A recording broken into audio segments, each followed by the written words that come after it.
tamin'ny gazety a Inona ny Vaovao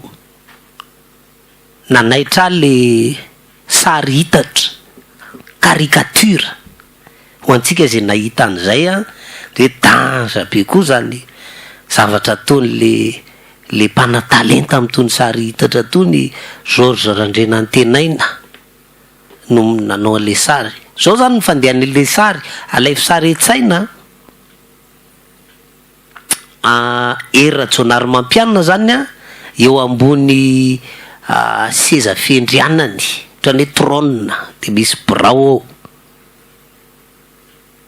de eo amin'ny tavan'le birao a misy hoe 2018 de miara-miditra very avaravarana ry zany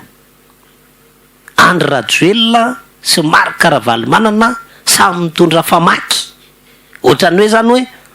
raha fandraisana le sary de ohatrany hoe isoroka ny Era Tjonaromampianina eo amin'le toerana izy roa lahy de mitsangana ao aorianan'ny Era Tjonaromampianina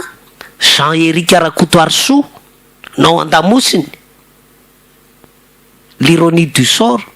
Jean-Éric Rakotoarisoa ndray izay mitsangana ao an-damosiny Era Tjonaromampianina no miteny hoe aza matahotra mino fotsiny any enzany zany a azontsika ve zany sary zany petraka eo ambony biraoany eo zany satria président zao Era Tjonaromampianina de mibosesika miditra samy mitondra famaky Rajoelina sy Ravalomanana